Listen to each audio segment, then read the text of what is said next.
পড়লে মানুষের হতবাক, বিস্মিত, মানে অকল্পনীয় একটা রিয়ালাইজেশন সামনে যাওয়া ছাড়া উপায় নাই। একটা নেতা, এত বড় একটা নেতা বাংলাদেশে জন্ম নিয়েছিল। আমার প্রথম কষ্ট এই বইটা পড়ে যে এত বড় একটা নেতা বাংলাদেশে জন্ম নিয়েছিল, আমরা কোনোদিনও রিয়ালাইজ করতে পারলাম না until the publication of this book. আমি রাজনীতির বই কম পড়ি নাই, বঙ্গবন্ধু নিয়ে যারা লিখেছেন তাদের যে কোনো বইয়ের চেয়ে বঙ্গবন্ধুর নিজের আত্মজীবনী অনেক অনেক বেশি অসাধারণ ইন টার্মস অফ এভরিথিং। সাহিত্য মূল্য বলেন, ইম্পার্শিয়ালিটি বলেন, অবজেক্টিভিটি বলেন, স্টোরি টেলিং ক্যাপাসিটি বলেন। এবং আমি আপনাকে কি বলবো, আমি এই বইটা পড়ে আমার কয়েকবার মনে হয়েছে আমি একটা আর্টিকেল লিখি যে শেখ হাসিনাকে ধন্যবাদ, যিনি এই বইটা আমাদের সামনে হাজির করে দিয়েছেন। আমি অনেক বড় সমালোচক সরকারের শেখ হাসিনা, কিন্তু এই যে একটা কাজ উনি আমাদের করে দিয়ে গেছেন, এবং এই বইটা আমি পুঙ্খানুপুঙ্খভাবে চেষ্টা করেছি বুঝার জন্য এখানে কোনো কিছু ডিস্টর্ট করা হয়েছে নাকি। এখানে কোনো কিছু ডিস্টর্টও করা হয় নাই। কেন করা হয়নি আপনাকে বলি।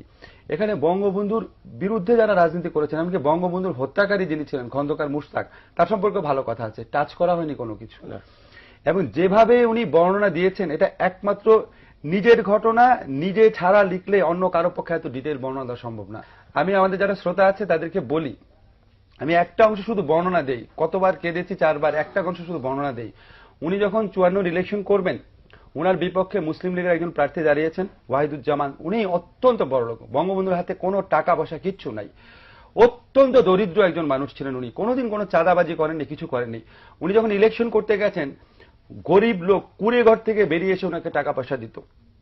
একটা ঘটনা আছে, একটা গ্রামের মহিলা, সে আপনার ঘন্টার পর ঘন্টা দাঁড়িয়েছিল, খুবই গরিব বৃদ্ধ মহিলা, এবং বঙ্গবন্ধু যাওয়ার পথে ওনাকে হাত ধরে টেনে নিয়ে বলেছে, বাবা আমার এই কুড়ে ঘরে তোমাকে একটু বসতে হবে।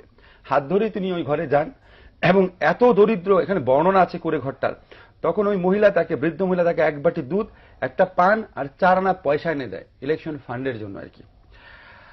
রেখে বলে, খাও বাবা, আর পয়সা কটা তুমি নাও, আমার তো কিছু করার নাই। আমার চোখে পানি এরকম খুব টাচি কিছু বর্ণনা আছে। আমি মনে করি কি যে এই বইটা আমাদের কয়েকটা কারণে পড়া উচিত, শুধু ইতিহাসকে জানার জন্য না। একটা হচ্ছে এই দেশের মাটিতে কত বড় নেতা জন্ম হয়েছিল রিয়ালাইজ করার জন্য।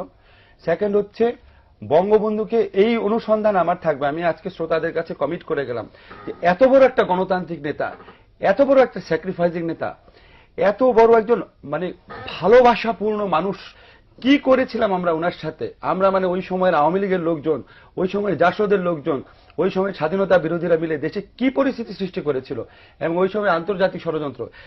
এত বড় একটা গণতান্ত্রিক নেতাকে উনি গণতন্ত্রের জন্য এক নাগারে 26 মাস জেলে ছিলেন। উনার শিশুপুত্র শেখ কামালের বয়স ছিল কয়েকদিন, শেখ হাসিনার বয়স ছিল কয়েক বছর। আমিও তো বাবা হয়েছি, আমি আজকে ফিল করি এরকম বয়সী সন্তানকে রেখে উনি বছরের পর বছর জেলে থেকেছেন। এত বড় একটা মানুষ কেন বাকশাল করেছিলেন, কি আমরা তৈরি করেছিলাম সেটা আমার জানতে হবে। সেই অনুসন্ধানটা, সেই গবেষণা করার প্রয়োজনটা এখানে আছে। থার্ড যে জিনিসটা লাস্ট আমি বলবো, যে আজকের রাজনীতিবিদদের জন্য এই বইয়ের পাতায় পাতায় উদাহরণ আছে, এই বইয়ের পাতায় পাতায় আত্মদর্শন আছে, পাতায় পাতায় দিক নির্দেশনা আছে। আজকের রাজনীতিবিদরা যেন এই বইটা পড়েন এবং অনুভব করেন যে বঙ্গবন্ধুর থেকে ওনারা প্রত্যেকে কত নিচে নেমে গেছেন, কত দূরে সরে গেছেন।